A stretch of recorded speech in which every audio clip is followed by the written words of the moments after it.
Welcome to and my ERP. इस video का topic है कि किस तरीके से हम हमारा MPS business and my ERP के थ्रू मैनेज करते हैं। तो एमपीएस बिजनेस होता क्या है? जहाँ पे हम प्रिंटर रेंट पे देते हैं और पर कॉपी पे चार्ज करते हैं, या फिर जहाँ पे हम प्रिंटर रेंट पे देते हैं और पर टोनर पे चार्ज करते हैं। तो वो बिजनेस कैसे मैनेज हो, किस तरीके से उसका काउंटर आता है, किस तरीके से हम सिस्टम में उसका काउंटर अपलोड करते हैं, किस तरीके से उसका बिल जनरेट होता है, किस तरीके से डिफरेंस जो होता है उसका पर पेज पे क्या कैलकुलेशन कैसे होता है। तो सबसे पहले एमपीएस बिजनेस मैनेज करने के लिए हमें सबसे पहले कोटेशन देना रहता है।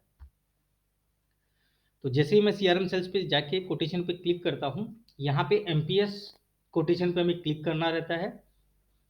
जैसे एमपीएस कोटेशन पे मैं क्लिक करूंगा, यहाँ पे एमपीएस का फॉर्मेट ओपन होता है। तो जो भी एमपीएस का फॉर्मेट होगा, उस फॉर्मेट के अंदर हम पूरा कस्टमर का डिटेल वगैरह फिल करेंगे। डिटेल फिल करने के बाद में हम यहाँ पे डिवाइस सेलेक्ट करते हैं कि कौन सी डिवाइस हम कॉन्ट्रैक्ट में दे रहे हैं। जो भी डिवाइस मैं यहाँ पे सेलेक्ट करूंगा, उस डिवाइस की क्वांटिटी, फॉर एग्जांपल 1 2 3 जितनी भी क्वांटिटी होगी वो मैं यहाँ पे सेलेक्ट कर लूंगा और प्लस लाइन आइटम पे क्लिक करूंगा। तो यहाँ पे जो भी डिवाइस होगी उसका कमर्शियल आएगा। कमिटमेंट रेंटल क्या है हमारा? तो फॉर एग्जांपल हमारा इसका कमिटमेंट रेंटल था 5000। कितनी कॉपी हम फ्री दे रहे हैं? तो फॉर एग्जांपल 10000 हम कॉपी फ्री दे रहे हैं। और उसके बाद में पर कॉपी क्या चार्ज करते हैं, स्कैन का क्या चार्ज करते हैं। तो अगर स्कैन का भी कुछ रेंटल होगा या फिर कमिटमेंट कॉपी फ्री होगी या आफ्टर स्कैन कितना चार्ज करते हैं, वो भी हम यहाँ पे सिस्टम में डाल सकते हैं। तो सिस्टम कैलकुलेट कैसे करेगा कि जब भी हम इसका काउंटर अपलोड करेंगे सिस्टम में, तो अगर फॉर एग्जांपल हमने कोई नई नई डिवाइस दी है जो जीरो काउंटर पे हमने दिया था, अब कस्टमर ने फर्स्ट मंथ में उस पर 12000 कॉपी निकाला, तो सिस्टम क्या करेगा? 12000 माइनस 10000 जो कॉपी फ्री थी वो, 2000 प्लस 45 पैसा प्लस 5000 रेंटल, इस तरीके से उसका बिल जनरेट करता है। तो इस तरीके से आप अपना कोटेशन बना सकते हैं, उसको कन्वर्ट टू कॉन्ट्रैक्ट कर सकते हैं, ऑर्डर एग्जीक्यूट कर सकते हैं। तो ऑर्डर एग्जीक्यूट का भी ऑलरेडी वीडियो है और कॉन्ट्रैक्ट में कैसे कन्वर्ट करते हैं उसका भी ऑलरेडी वीडियो है। अब होता क्या है कि एमपीएस बिजनेस के अंदर जब भी डिवाइस का काउंटर आता है तो हमें सर्विस के अंदर जाना रहता है, रिपोर्ट के अंदर, और रिपोर्ट के अंदर काउंटर रिपोर्ट है।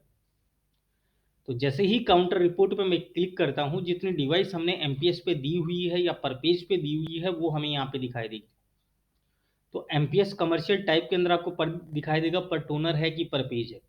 तो ये पर पेज वाली है।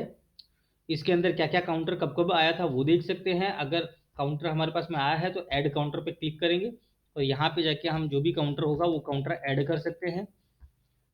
और यहाँ पे स्कैन का काउंटर ऐड कर सकते हैं। कौन सी डेट पे हमारे पास काउंटर आया था वो ऐड कर सकते हैं। तो फॉर एग्जांपल हमारे पास में 30 जनवरी को हमारे पास काउंटर आया था और उसको सेव कर सकते हैं। तो जैसे मैंने इसको सेव किया, ये मेरा काउंटर अपडेट हो गया। तो इससे हमें पता चलेगा कि कौन सी डिवाइस का कौन से मंथ में कितना कितना काउंटर आया है, जिससे हमारे पास में काउंटर ट्रैकिंग रहेगा कि कौन सी डिवाइस में क्या क्या काउंटर आ रहा है, कब कब क्या क्या काउंटर आ रहा है। जैसे इसके अंदर हमने देखा कि अक्टूबर मंथ में कितना काउंटर आया था, नवंबर मंथ में कितना आया है, दिसंबर मंथ में कितना आया है। इस तरीके से आप डिवाइस का काउंटर मैनेज कर सकते हैं, एमपीएस बिजनेस मैनेज कर सकते हैं। और जो एमपीएस का बिल जनरेट होता है सिस्टम में, तो वो फाइनेंस के अंदर, सेल्स के अंदर जाके जैसे ही हम सिस्टम को रन करेंगे काउंटर अपलोड करने के बाद, तो यहाँ पे एमपीएस के टैब के अंदर ऑटोमेटिकली आपको काउंटर दिखाई देगा कि क्या काउंटर पे हमारा बिल जनरेट हुआ है। तो यहाँ पे ये थर्ड नंबर का ऑप्शन है जहाँ पे 3540 का इनवॉइस जनरेट हुआ है। मैं इसको जैसे ही व्यू करूंगा, व्यू के अंदर आपको पूरा डिटेल दिखाई देगा और यहाँ पे हेडिंग में आपको दिखाई देगा कि ये पर पेज पे है। यहाँ पे आपको दिखाई देगा पीरियड जनवरी टू 31 जनवरी। यहाँ से आप डिटेल डाउनलोड कर सकते हैं। अगर आपको डिटेल डाउनलोड नहीं करनी है और इसके नेक्स्ट पेज पे अगर आपको चाहिए, तो जो भी हमने एमपीएस का बिल जनरेट किया है, उस एमपीएस के बिल को जैसे ही हम एक्सेप्ट कर लेते हैं तो उसके सेकंड पेज के अंदर हमें उसका डिटेल दिखाई देता है। तो ये एमपीएस का बिल दिखाई दे रहा है। जैसे ही मैं इस पर क्लिक करता हूँ, यहाँ पे सेकंड पेज पे आपको दिखाई देगा कि क्या इनवॉइस का डिटेल है। तो यहाँ पे आपको दिखाई दे रहा है कि पर टोनर पे है, ये पर पेज पे है, सॉरी। तो पर पेज का डिटेल आपको यहाँ पे दिखाई दे रहा है। अगर आपको इसकी डिटेल डाउनलोड करनी है तो डिटेल डाउनलोड कर सकते हैं, प्रिंट करना है तो प्रिंट कर सकते हैं।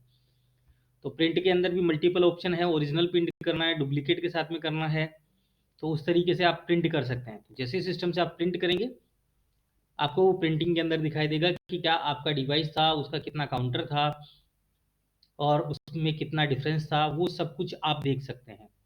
दूसरा, अगर आप उसको एडिट करते हैं तो एडिट के टाइम में भी आपको दिखाई देगा कि उसके अंदर क्या क्या हमने बिल किया है वो है। तो मैं यहाँ पे गया, सेल्स इनवॉइस पे गया, और सेल्स इनवॉइस में जाके कोई भी एमपीएस के डिवाइस को मैं, कोई भी एमपीएस के इनवॉइस को मैं एडिट करता हूँ। तो जैसे मैं एमपीएस पे जाता हूँ, तो इतने इनवॉइस हैं, इस इनवॉइस में जाके मैं ये 3rd नंबर के इनवॉइस को अगर मैं उसको एडिट करता हूँ, तो यहाँ पे जाके मैंने व्यू किया, व्यू के अंदर आपको ऑप्शन दिखाई देगा एडिट का।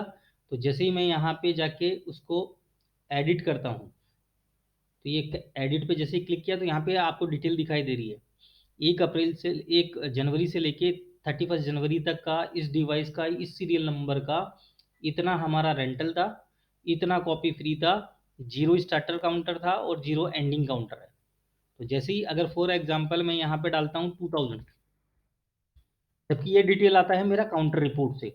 अगर काउंटर रिपोर्ट में मैंने नहीं डाला तो यहाँ पे 0 ही दिखाई देगा। तो अगर काउंटर रिपोर्ट में अगर 2000 डालता तो यहाँ पे 2000 का ट्रैफिक था, 1000 कॉपी फ्री थी।